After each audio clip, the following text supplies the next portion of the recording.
Right, so today I'm going to talk about Hellcat number 1. I this book's great. I mean, I go from Doctor Strange number 1, which I thought it's alright.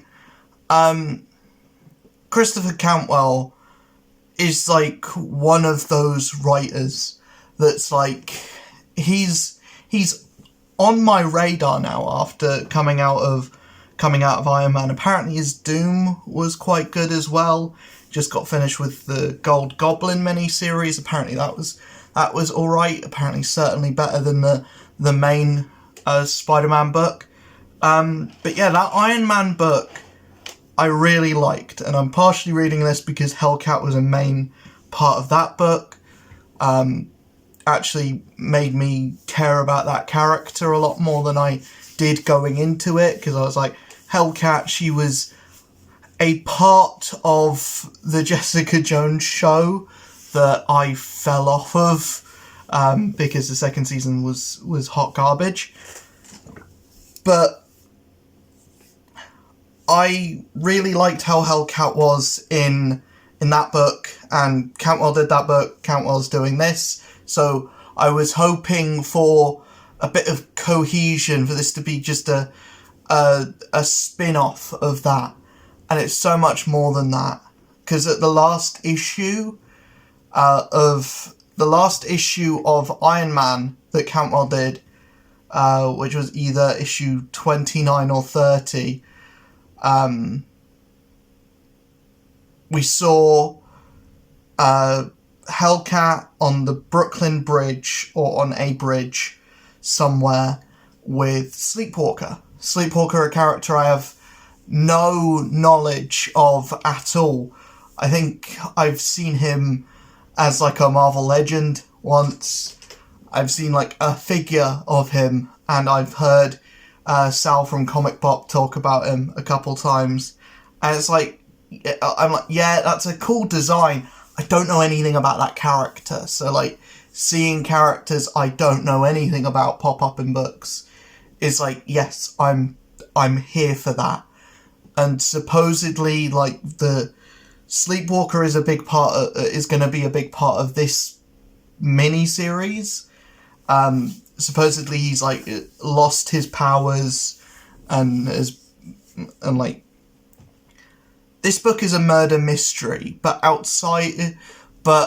it's not a murder mystery in the same way that Doctor Strange is being pitched as. It's like, with Doctor Strange, we saw who's been killed, but we don't know anything about it yet. It's a last page reveal, and it's a character we don't really care about. This isn't about necessarily who... In Hellcat, it's not necessarily about who has been killed.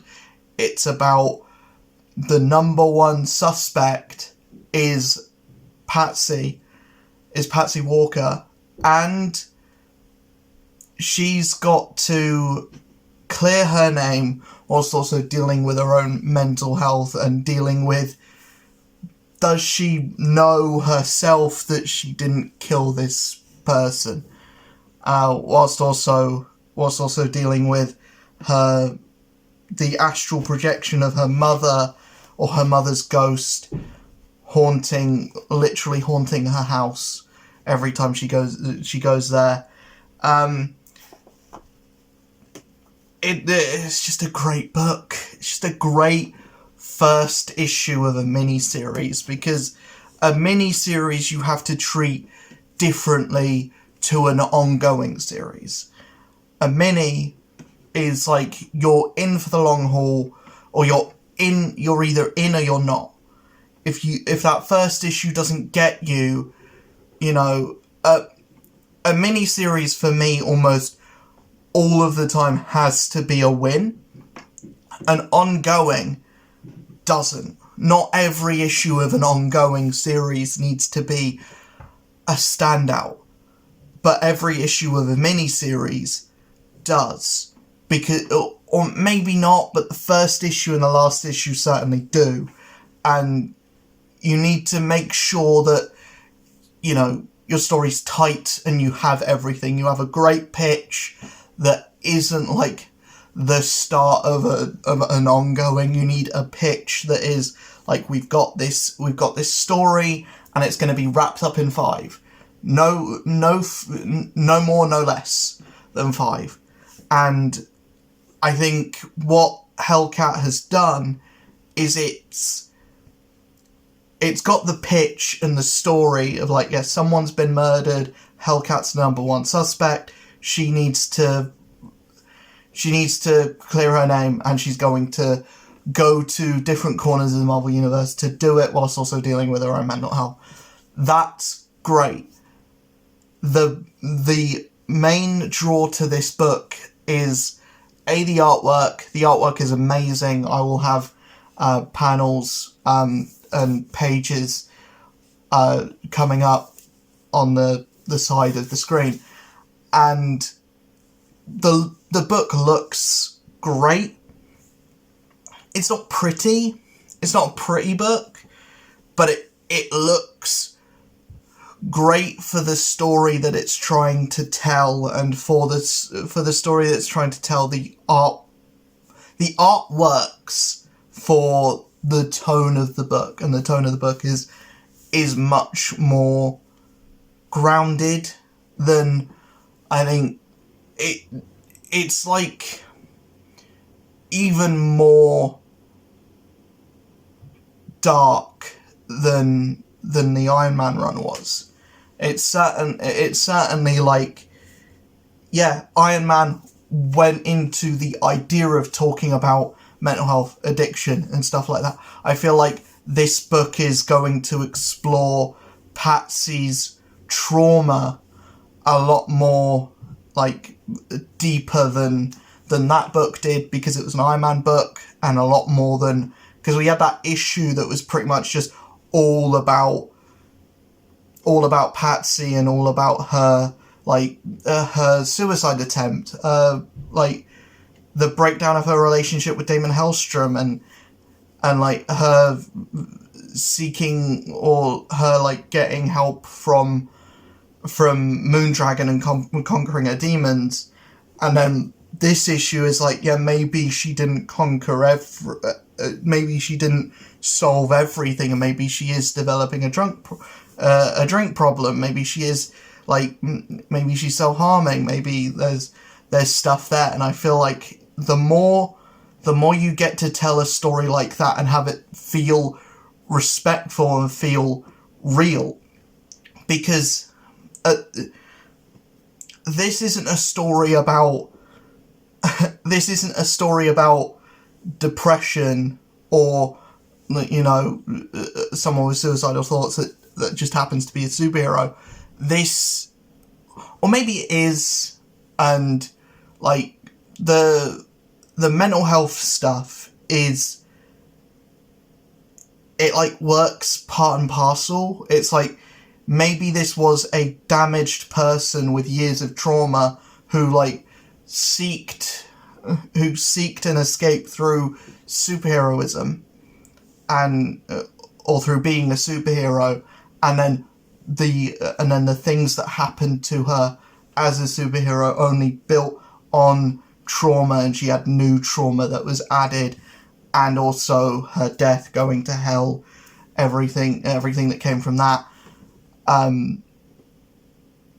added onto that trauma as well. When you have a broken character that never gets an opportunity to heal, that is something that's kind of like, that's very interesting, and I'm very interested to see where this mini goes, and I'm interested to see how Cantwell weaves that into the story, because it is interesting, and I didn't know anything about Hellcat before that Iron Man book, and Christopher Cantwell seems to love the character, or else he wouldn't have bothered putting her in the book. And you know, I'm being turned around on Hellcat, to be honest. I'm you know, a couple of years ago when I started this channel, I wouldn't have batted an eyelid at a Hellcat miniseries, but now I think I'm a changed person. I think like I'm probably just gonna give more characters a go that I've, you know, not known or seen before. I did that with Werewolf by Night, and I really liked that book.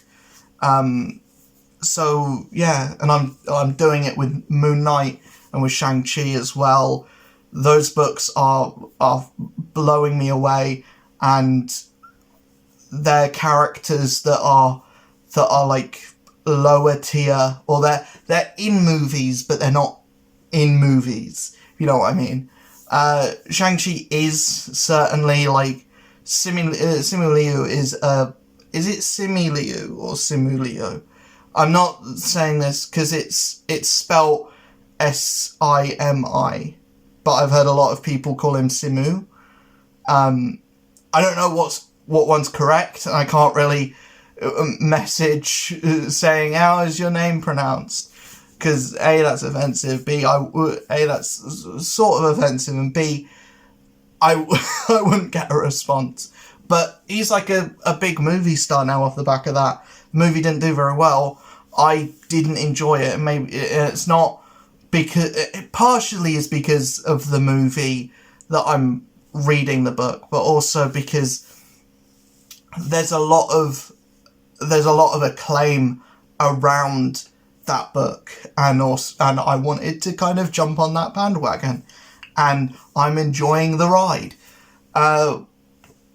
With Hellcat, it is 100% because Cantwell is on the book, and maybe I should follow writers more often. Donny Cates has just kind of been luck of the draw. He just seems to be being put on all of the books that I want to read anyway. Hulk, I want to read Hulk, Donny Cates on Hulk. I want to read Thor, Donny Cates is on Thor. I want to read Venom, Donny Cates is on Venom. And it just happens to be that, you know, he crushes it nearly every time. Hulk, not very good. But I'm getting off topic, and I'm being very tangential. Hellcat is amazing, and you should read this book. I think it's going to be one of those ones that will slip under the radar because it's Hellcat. And also, I don't think a lot of people were talking about the Cantwell Iron Man run either. I know, like, that suit is in everything now. That suit's in, like, Marvel Future Fight. That suit's in, like, was it put in Avengers before that game died? I don't remember it being in there, but I think it might have been. It's in, like, it's the suit that he's wearing whenever he cameos in anything else. It's the suit he's wearing in the Avengers book at the moment, and into the next Avengers book. Apparently he's going to be making a new suit soon, but I don't know. And, like, Iron Man gets a new suit every year, but I'm not sure how popular the Iron Man run itself was, because I didn't hear a lot of other like comic book YouTubers talk about it. Only now Comic Storian is doing like his like recaps on that book, now that the Duggan run is getting into full swing, which I still need to catch up on. By the way, it's on like issue 4 now. I have all of them. I've got them all downloaded on the Marvel Comics app, but I haven't had a chance to sit down and read them yet. I've had a busy week. But Hellcat, very good. I'm interested to see if she will show up in the Duggan run of Iron Man, or like if this book is going to have any repercussions for Duggan's Iron Man run, because that seems to be a sequel to the Cantwell book, and this is a sequel to what happened with Hellcat in that book, even though it doesn't really talk about it doesn't really talk about the relationship between Hellcat and Tony that much. It says, like, there's a scene of Hellcat, of Patsy swigging a bottle of whiskey or alcohol, and she's like, my partner wouldn't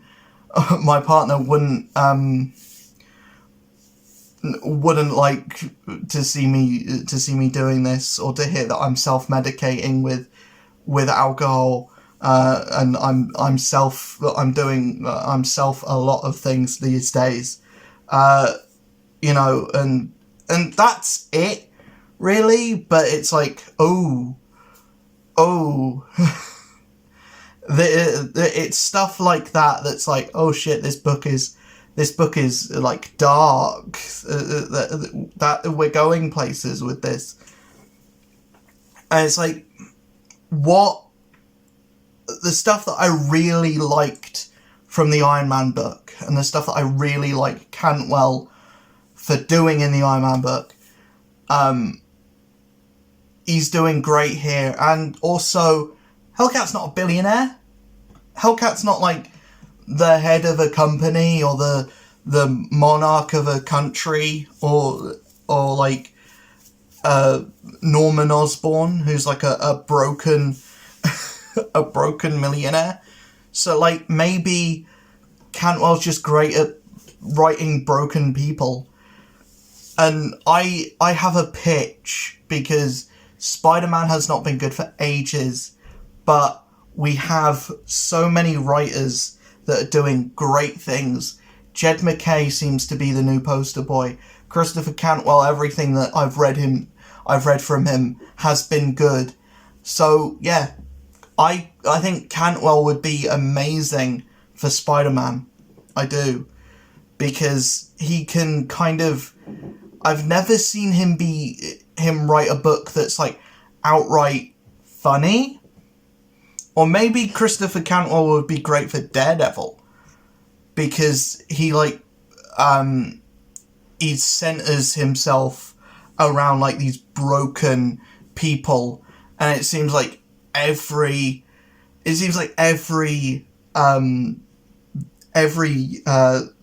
Daredevil book is about breaking him. So yeah, Christopher Cantwell for Daredevil, and you know, Jed MacKay, just because he seems to be crushing it with everything, put him on Spider-Man. When Zeb Wells gets kicked off, and I hope it's soon, because that book is just not it for Spider-Man. And I don't know if a writer, if a like change of creative team can help with that book. I would love to see Donny Cates on it. Donny Cates doesn't seem to be doing anything, but he seems to be very on again, off again. And his Thor, the last issue of Thor that I read, I didn't enjoy, and it was like the first of like the 2-part Venom crossover. And it's like, I did not. I don't like the writing in this.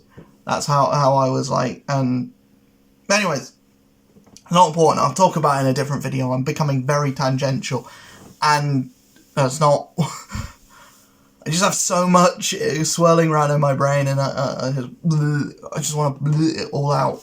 I shouldn't be doing that, because then the video is going to be half an hour long. Hellcat, read it, buy it, support books like this that are about smaller characters, because that's why Moon Knight is able to support, you know, he's nearly on issue 30 now. You know, we need books like this that actively have like heart and soul put into them, and feel like comic books, and feel like the writer is telling a story that they want to tell, and that they feel like is important.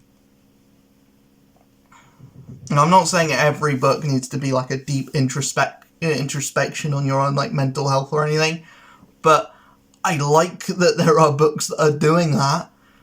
I like that there's a book that is is talking about, you know,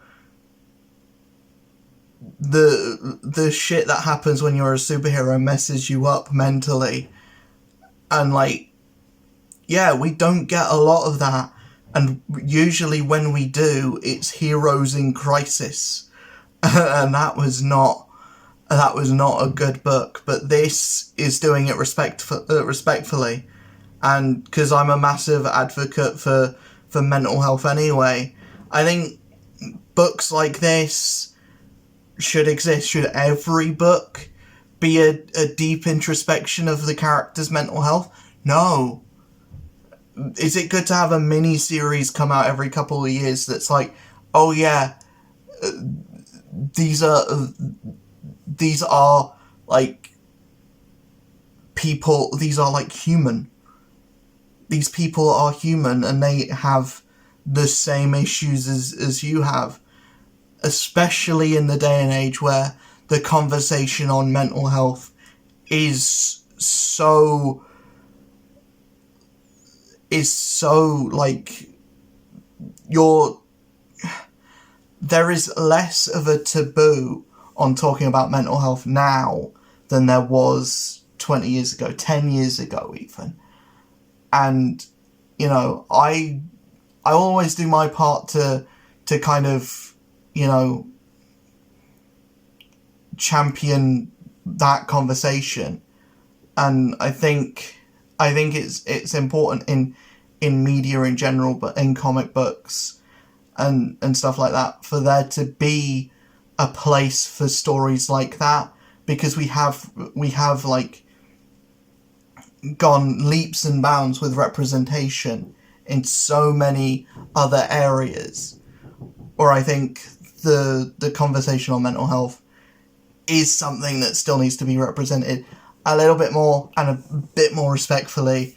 And for every heroes in crisis that Tom King wrote, you know, he did write Mr. Miracle as well. You know, and then there's this. Cantwell seems to be another writer that can do a story like that really well. I don't know if it's like from personal experience or from like just I want to tell a story like that, but you know, it's just a great book. And I'm nearly I'm like past the 20-minute mark, so I'm gonna wrap it up here. Just buy this book. Just buy this book. Support this book.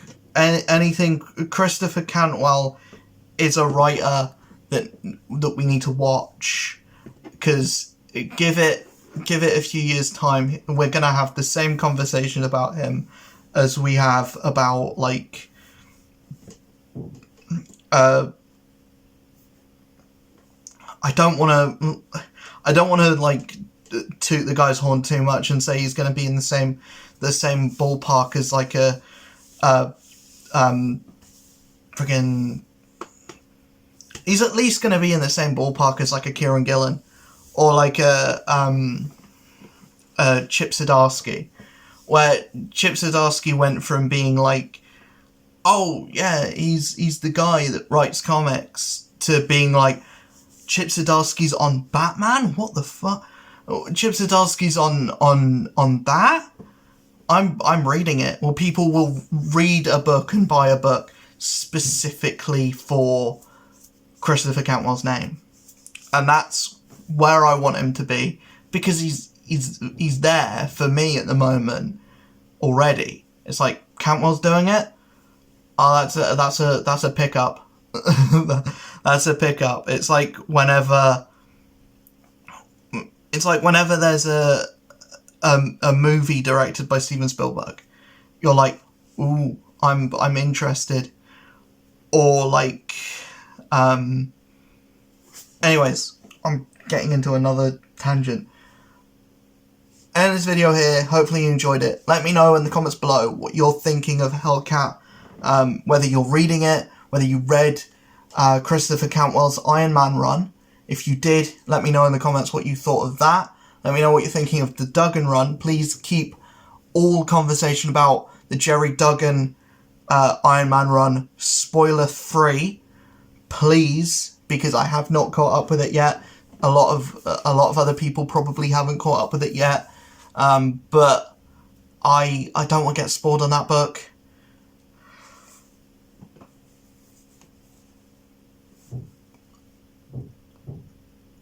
I'm gonna cut that out.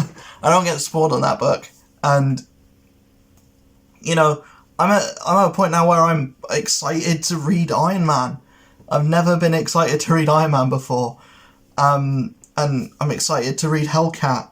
I never thought I'd be excited to read a Hellcat book, but I am, and yeah, I'll see you guys in the next video, where I will be talking about Jerry Duggan's Iron Man. So maybe keep the conversation for Jerry Duggan's Iron Man for the next video. See you guys then. Peace.